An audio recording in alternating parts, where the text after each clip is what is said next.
오늘 말씀은 누가복음 2장 8절로 20절 말씀, 제목은 구주가 나셨으니 라는 말씀 가지고 함께 은혜를 나누시겠습니다. 미국의 작가 찰스 디킨스는 그의 소설 성탄절 캐롤에 대해서 글을 썼습니다.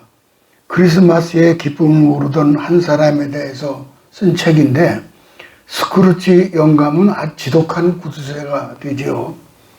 어느 누구에도 다정하지 않았고 평소에 웃음이 없는 그런 사람이었습니다. 그에게는 크리스마스가 기쁜 날이 아니었습니다. 그런데 어느 해 크리스마스 이브에 잠을 자다가 꿈을 꾸게 됩니다. 그는 꿈속에서 그의 과거와 현재와 미래를 보게 됩니다. 그리고 큰 충격을 받았습니다. 자기는 비록 구두쇠처럼 살기는 살았지만은 나름대로 열심히 살았다라고 자평해 왔는데, 사람들은 자기를 너무나 나쁘게 평가하는 것을 알았기 때문입니다. 특히 마지막 어떤 사람의 장례식 장면을 볼 때입니다. 꿈의 장례식 장면이죠. 장례식 장면을 볼 때인데, 사람들이 묘지 앞에 모여서 망자에 대해서 말을 합니다. 불쌍한 영감이야, 부지런히 뛰면 돈만 벌면 뭐해? 독사처럼 인정머리 없는 영감인걸. 그래 맞아, 돈을 벌 줄만 알았지 쓸 줄은 모르는 바보 천치였어. 구두쇠 스크루지는 도대체 누구의 묘지인가 하고 들여다보니까는 다름이 아니라 자신의 묘지였던 것입니다. 그 순간 그는 주저앉고 말았습니다. 그때 깊은 잠에서 깨어납니다. 크리스마스 아침이었고 멀리서는 교회 종소리가 은은히 들려왔습니다. 식은땀이 온몸에 흘렀죠. 스크루지는 그날 세상의 모든 것이 새롭게 느껴졌습니다. 왜냐하면 다시 태어난 기분, 다시 시작할 수 있음에 감사를 했습니다. 그는 교회 가서 성탄 예배를 드리면서 감사하며 이제 남은 인생은 헌신의 삶을 살기로 결단을 합니다. 2023년도 성탄절을 맞이하는 우리 모두의 마음에 꿈을 꾸기 전과 후 어느 편의 스크루지에 가깝습니까? 단테의 신곡에 보면은 천성을 향해서 가는 성도가 지옥에 잠시 들렀다가 그곳에서 고통당하는 사람을 봅니다. 이게 단테의 지옥이죠. 단테의 지옥. 신곡에 나오는 지옥편입니다. 안내하는 천사에게 저들은 무슨 죄를 짓고 저렇게 여기에 들어왔느냐 그래 물었습니다. 그때 안내하는 천사가 이 사람들은 세상에 살 때 믿는다고 하면서 기쁘게 살지 못하고 늘 우울하게 한숨만 쉬면서 원망 불평을 일컫던 그런 사람들입니다. 그 죄 때문에 여기 왔다라고 하는 대답을 듣습니다. 우리가 살기 힘든 것은 형편이 어려워서가 아니라 삶의 의미와 구원의 기쁨을 상실했기 때문에 그런 거예요. 이번 성탄절에 구원의 기쁨을 되찾으시기 바랍니다.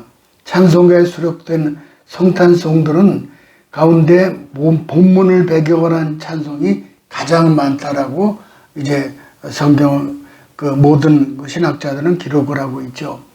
양떼를 지키는 목자들, 주의 사자가고 천사가 등장하고 아울러 허다한 천군 천사가 하늘에 가득하게 수를 놓고 하늘에는 영광 땅에는 평화라는 주제 아래 하나님을 찬양하죠.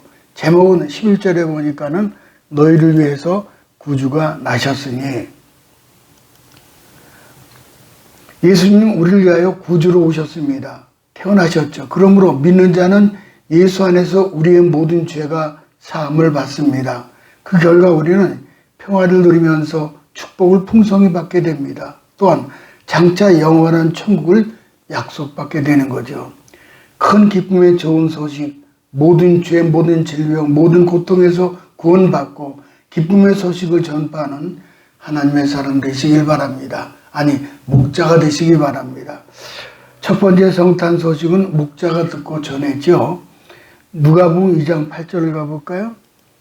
그 지역의 목자들이 밤에 밖에서 자기 양떼를 지키더니 장소는 그 지역이죠. 그 지역 베들레헴 인근 이야기입니다. 이는 아기 예수님께서 탄생하신 유대 베들레헴 근처를 가리키죠. 아기 예수님이 탄생하신 날 밤에 베들레헴 인근의 들판에 목자들은 자기 양떼를 지키고 있었습니다. 이스라엘 조상 아브라함은 목자였고 이스라엘 지도자 모세도 양을 치던 중에 하나님의 부르심을 받죠. 또 이스라엘 성군 다윗 왕도 본래 베들레헴에서 양을 치던 목자였습니다. 그러나 예수님이 탄생할 당시에 목자에 대한 인식이 아주 좋지 않았습니다. 목자들은 많이 배우지 못했죠. 곧잘 그들은 주인으로부터 도둑으로 의심받기도 했고 그래서 목자들은 법정에서 증인으로 설 수 있는 자격조차 주어지지 않았습니다.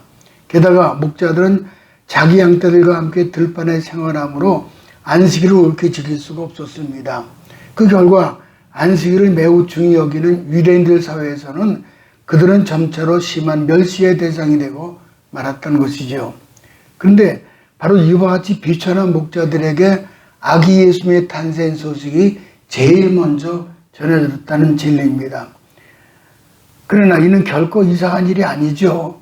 이는 이미 예언자 선지자 이사야를 통해서 예언된 사실이죠. 이사야 61장 1절 2절을 가볼까요? 주 여호와의 신이 내게 임하셨으니 이는 여호와께서 내게 기름을 부으사 가난한 자에게 아름다운 소식을 전하게 하려 하심이라. 나를 보내사 마음이 상한 자를 고치며 포로된 자에게 자유를 갇힌 자에게 노임을 전파하며 여호와의 은혜의 해와 우리 하나님의 신원의 날을 전파하여 모든 슬픈 자를 위로하되 그랬습니다.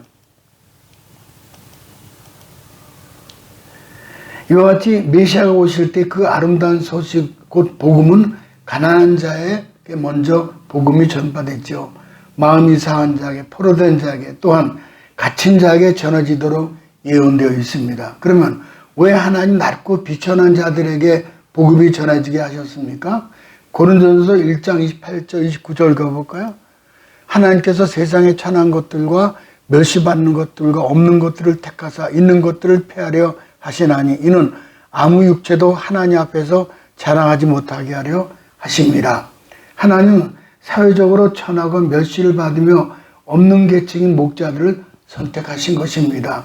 그리고 그들에게 천사를 보내셔서 아기 예수님의 탄생을 가장 먼저 알리셨던 것입니다. 그것은 오늘 본문에 등장하는 목자들이 주의 구원을 사모하고 기다리고 있었다는 사실을 이제 말씀해 주고 있죠. 본문에서 천사는 목자들에게 복음을 전했을 뿐입니다. 천사는 그들에게 아무런 명령도 내지 않았습니다. 그럼에도 불구하고 목자는 그 즉시 아기 예수님을 찾아가서 베들레헴으로 갔지요. 스스로 찾아간 것이었습니다.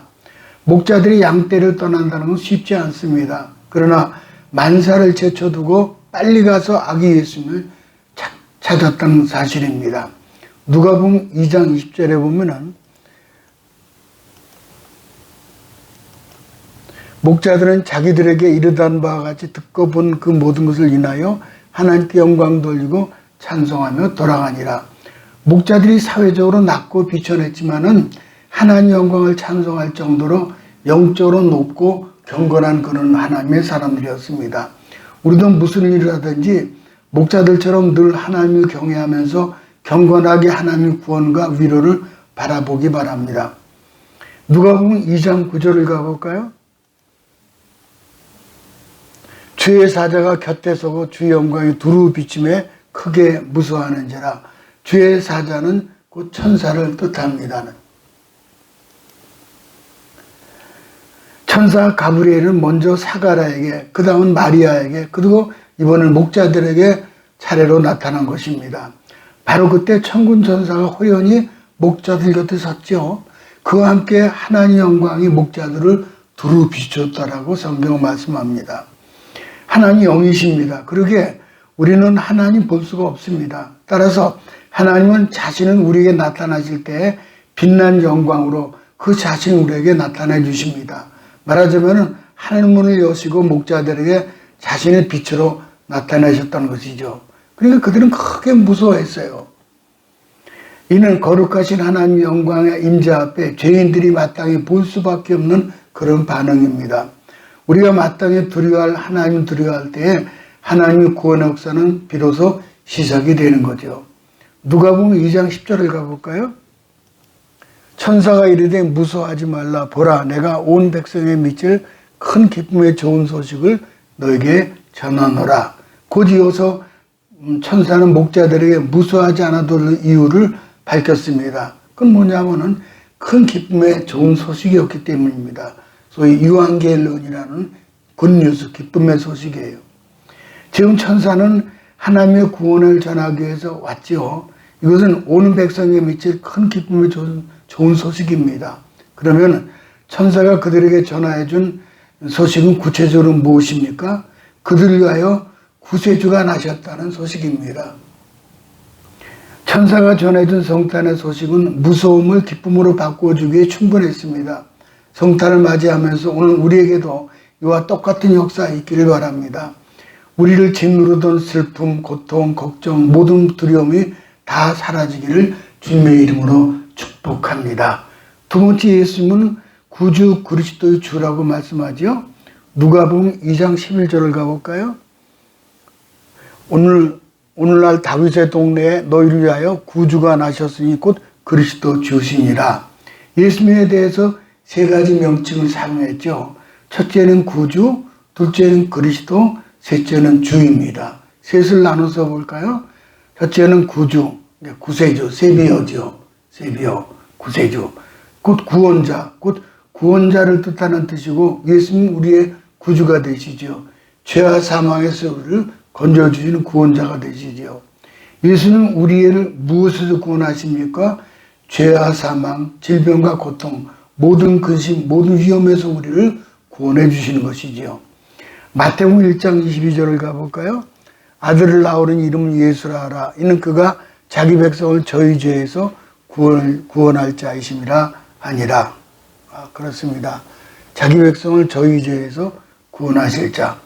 천사가 요셉에게 밝힌 대로 예수님은 우리를 모든 죄에서 구원하십니다. 만약 예수님이 우리를 우리 죄에서 구원해주지 아니하신다면 우리는 하나님의 심판을 받아서 지옥에 던져져서 영원토록 고통을 당할 수밖에 없습니다. 그런데 예수님은 우리의 구주가 되셔서 우리의 모든 죄를 담당하셨습니다. 그리함으로 예수님은 그를 믿는 모든 사람을 사망에서 생명으로, 심판에서 영생 천국으로 옮기시게 된 겁니다. 그러기에 예수님의 탄생은 온 세상에 미칠 큰 기쁨의 좋은 소식이 되는 거죠. 가이드 포스트지에 실린 알렉산더 플루무어의 간증입니다. 그는 65세가 되도록 아파 본 일이 없었는데 정기 검진을 하다가 전립선 암이라는 선고를 받게 됩니다. 가슴이 무너지는 것 같죠. 아버지도 자기 나이에 전립선 암 선고를 받았고 2달 만에 돌아가셨고, 삼촌도 2사람이나 그 병으로 죽었고 사촌도 그 병으로 죽었기 때문입니다. 그 병력으로 인해서, 가족력으로 인해서 이제는 내 차례가 왔구나 하면서 순간 맥이 풀리고 아무 의욕이 없었다고 합니다. 두려움에 사로잡혔죠. 낙심해서 운동도 사업도 다 정리하고 사람조차 만나지 않고 음식도 먹지 않았습니다. 깊은 우울증과 두려움에 빠진 거죠. 누구의 위로도 희망적인 말에 귀가 들어오지 않습니다. 그런 도중 하나님께 기도하기 시작했습니다. 근데 이때 병을 낫게 해달라는 기도가 아니었습니다. 하나님, 한 번은 죽겠지만은 지금 제 마음이 너무 두렵습니다. 두려움을 없이 해주세요. 오늘 이 제목으로만 기도를 했다는 거예요. 그런데 신기한 것은 죽으면 주님과 만난다는 소망이 생기면서부터 두려움과 공포가 싹 사라지더라는 거예요. 하나도 무섭지 않다는 거예요. 죽으면 천국 가는 거지 뭐. 무섭지 않은 거예요. 그러자 모든 삶이 정상으로 돌아와서 어느 사이에 체중도 회복하게 되었다는 거예요. 병원에 갔더니 의사가 말하기를 이건 기적입니다. 다 나았습니다. 병원에 안 오셔도 됩니다. 그러더라는 거예요. 오늘 이제 목자가 섰을 때 얼마나 무서워요. 하늘이 열리고 천사가 나타나며. 근데 무서워하지 말라는 거예요. 바로 무서워하지 말라. 똑같이 가이드 포스도 이분도 무서웠던 거죠. 그런데 내 죽으면 천국 가는데 뭘 무서워. 그 무서움이 사라지고 나서부터 병이 치료가 된 거예요. 두 번째는 그리스도이죠. 그리스도시다. 그리스도로 이제 크리스토스는 히브리어 메시아가 헬라 신약 성경의 크리스토스, 영어는 크라이스트가 되죠. 그래서 이제 한글로 번역된 단어인데 그리스도는 뭔가 하니 기름 부음 받은 자라는 뜻입니다. 사무엘하 23장 1절을 가볼까요? 이는 다윗의 마지막 말이라 이세 아들 다윗이 말하며 높이 올리온 자 야곱의 하나님에게 기름 부은 자 이스라엘의 노래 잘한 자가 말하는도다. 기름 부은 받은 자가 나오죠. 이는 히브리어로 메시아라고 하고 헬라어는 그리스도라고 말합니다. 사람에게는 기름 부은 것은 그 사람을 높이기 위한 것인데 구약 시대에는 왕과 제사장과 선지자에게 기름 부어서 그들을 높여주셨어요. 구약 성경에 장차 메시아가 오셔서 자기 백성을 구원하실 것이라고 예언되어 있죠. 그 예언대로 예수님은 메시아로 오셨죠. 왕으로 오셨죠. 제사장으로 오신 거예요. 그래서 신약 성경은 예수님 왕과 제사장과 선지자의 직분을 동시에 가진 그리스도로 오신 분을 밝히고 있습니다. 누가복음 1장 3절 가볼까요? 영원히 야곱의 집을 왕으로 다스릴 것이며 그 나라 무궁하리라. 그러므로 함께 하늘의 부르심을 받은 거룩한 형제들아 우리가 믿는 도리의 사도이시며 대제사장이신 예수를 깊이 생각하라. 감사하죠. 우리 그리스도인들을 뭐라고 했는 거 아니? 너희는 택하신 족속이요 왕 같은 제사장이라 그랬어요. 그러니까 예수님이 기름 부음 받은 것처럼 우리 그리스도인들은 예수님처럼 기름 부음 받은 거예요. 너희는 왕 같은 족속이요 택하신 제사장으로서 왕, 제사장, 선지자의 직분을 다 받은 거예요. 기름 부음 받은 거죠. 그래서는 우리가 사단을 명령해서 내쫓고 또 하나님과 인간 사이 제사장으로서 중보 기도를 드리고 선지자라서 프로클램이라고 하는 복음을 선포하는 그런 모습을 볼 수가 있습니다. 이 모든 것들이 기름 부음의 역사가 있어야 이제 하나님 나라를 사명을 감당하게 되는 거죠. 이와 같이 예수님은 우리를 다스리는 왕으로 오셨죠. 그리고 우리는 하나님께로 인도하시는 대제사장으로 오셨고 또 말씀을 전하는 선지자로 오신 것입니다. 이걸 우리에게 이제 맡기신 거예요. 예수님은 우리를 위해서 기름 부은 자 그리스도 메시아로 오셨고 예수님이 그리스도로 오신 것은 우리 죄를 용서하기 위해서 오셨고 그러므로 천사의 말과 같이 선타는 온 백성에 미칠 큰 기쁨의 좋은 소식이 되는 거죠. 마지막 보니까는 이대지의 주라 그랬죠. 베드로전서 3장 6절을 가볼까요? 이런 말씀이 있어요. 사라가 자기 남편 아브라함을 주라고 칭하면서 그에게 복종을 했습니다. 근데 이 말씀을 잘 보면은 이제 주라고 하는 그 말은 그가 로드가 뭐냐면은 소문자예요. 로드가 소문자예요. 그림을 좀 볼까요? 근데 예수님은 알파 오메가 되신 예수님은 로드인 지저스 예수 크라이스트는 예수님은 로드가 이 대문자로 되어 있어요. 로드, 주가. 그러니까는 예수님만이 로드를 표현했죠. 그래서는 오늘 본문에서 천사가 예수님을 가리켜서 주라고 칭한 것은 그 이제 사라가 아브라함에게 주라고 하는 건 달라요. 여기서 주는 하나님 가리키는 칭호인데 그래서 이때 영어 성경에는 대문자를 사용해서 로드라고 표현을 한 거죠. 로드. 소문자하고 대문자하고 이렇게 차이가 나죠. 예수님은 주 곧 하나님이십니다. 여호와의 증인이나 몰몬교에서는 삼일체 사실을 인정하지 않습니다. 물론 그들도 예수 그리스도를 믿습니다. 그러나 그들은 예수님은 하나님으로 믿지 않고 예수님은 하나님에 의해 창조된 피조물로 보고 있죠. 그러기에 그들은 진정한 기독교인이 아닙니다. 이사야 9장 6절을 가볼까요? 이는 한 아기가 우리에게서 낳고 한 아들을 우리에게 주신 바 되었는데 그의 어깨는 정사를 메웠고 그 이름은 기묘자라 모사라 전능하신 하나님이라 영전하신 아버지라 평강의 왕이라 할 것임이라. 선지자 이사야가 예언한 말씀대로 베들레헴에서 탄생하신 아기 예수님은 분명히 전지전능하신 하나님입니다. 우리가 구원에 이르기 위해서는 입으로 예수를 주로 곧 하나님이여 시인을 해야 합니다. 로마서 10장 9절에 보니까 이런 말씀이 있죠. 내가 만일 내 입으로 예수를 주로 시인하면 또 하나님께 그를 죽은 자 가운데 살린 것을 내 마음이 믿으면 구원을 얻으리라.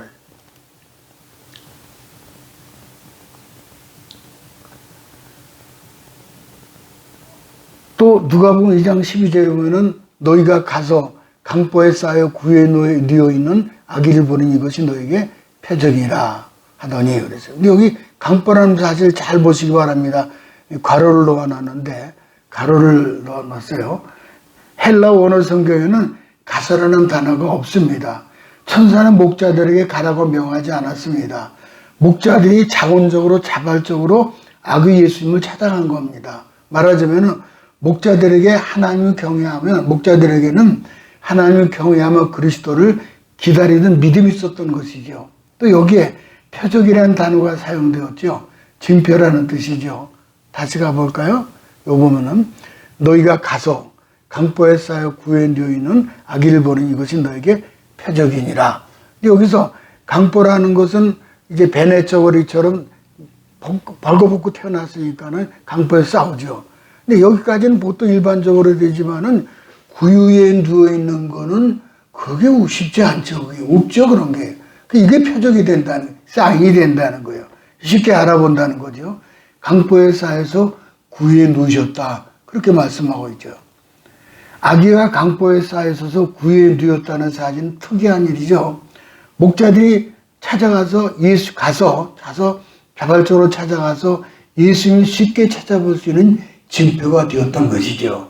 할렐루야. 참 이렇게 하나님 역사 아주 뚜렷합니다. 마지막 세 번째 천군 천사 목자의 첫 성탄 찬송을 볼까요? 누가복음 2장 13절에 보니까는 호련히 허다한 천군이 그 천사와 함께 있어 하나님을 찬송했다 그랬어요. 천군은 하늘의 군대로서 천사들을 가리킵니다. 계시록 5장 11절에 보면은 천사들의 수를 천천여 만만이라고 말씀합니다. 그 수를 다 곱하면은 엄청난 숫자가 나오게 됩니다.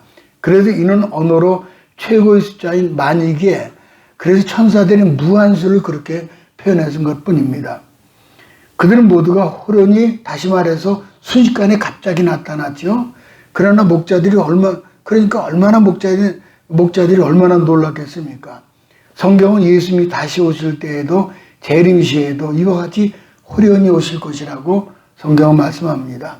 그러면 우리가 언제나 영적으로 깨어 있어야 할 것입니다. 예수는 언제 오시더라도 당황하지 말고 기쁨으로 맞이할 수 있는 우리 모두가 되길 바랍니다. 그러면 왜 이때 수많은 천사들이 하늘에서 내려왔습니까? 하나님을 찬송하기 위해서 내려오신 거죠. 그들은 아기 예수님의 탄생 소식을 목자들에 전하여 준 그 천사와 함께 하나님을 찬송했습니다.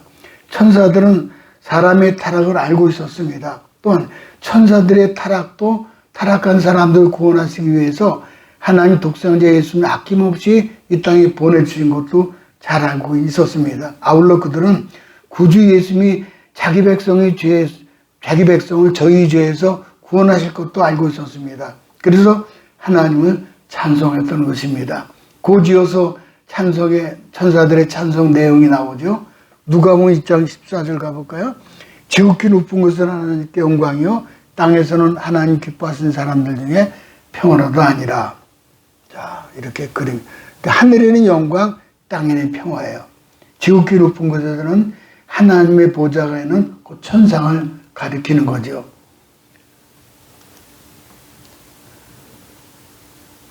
지극히 높은 하늘에 하나님 계시죠. 반면에 여기 땅은 지극히 높은 곳과 서로 대조를 이루고 있습니다. 지극히 낮은 땅에 사람이 살고 있죠. 천사들은 하늘에 계신 하나님께 영광 돌렸습니다. 그리고 땅에서는 사람들 중에 평화가 있음을 노래를 했습니다. 그러면 사람들 중에 평화라는 뭘 얘기하는 거죠? 평화는 뭔가 아닌 것은 단순히 마음의 평화나 심령의 고요함을 가리킨 말이 아닙니다. 여기서의 평화란 하나님과 우리 사이의 평화를 가리킵니다. 죄는 하나님과 우리 사이의 원수를 만들었죠. 둘로 나누었어요. 그러나 구주 예수님이 자신을 화목제로 하나님께 드리시고 막힌 담을 헐어버리신 거예요. 그 결과 예수님이 우리를 구원하시고 하나님과 우리 사이에 평화를 이루어 주신 것이죠. 그런데 이 구원의 평화가 세상 모든 사람에게 주어진 것이 아니지요. 하나님이 기뻐하시는 성도들에게만 주시는 거예요. 아무가 아니에요. 하나님이 기뻐하는 자들에게는 평화로다 그랬거든요. 여기에 예정과 선택의 교리가 잘 나타납니다. 우리가 하나님과 평화를 누리는 것이 자격이기 때문이 아닙니다. 이는 우리가 하나님의 기뻐하심을 입었다는 사실입니다. 여기도요, 귀하잖아요. 입었다 그랬죠. 이건 수동이지 능동이 아닙니다. 하나님 입혀주셔야 돼요. 구원의 옷은 하나님 입혀주셔야 되죠. 이사야 6장 13절에 보니까 이런 말씀이 있어요. 그거 보면은 이랬어요. 의의 고소를 입혀주고 찬송의 옷을 입혀주신다는 거예요. 그러니까 하나님이 찬송의 옷을 입혀주셔야만 하나님 찬송하게 되는 거예요. 그러니까 만일 찬송의 옷을 입지 않게 되면은 이번 23년도에 작년하고 똑같이 2023년도에는 가족 찬송을 드리게 되는데 하나님 찬송의 옷을 입혀주지 않으면은 그냥 건성 목으로만 뭐 기쁘다 구주 오셨네 그렇게 하지만은요 찬송의 옷을 입혀주신 분은 달라요. 목소리가요.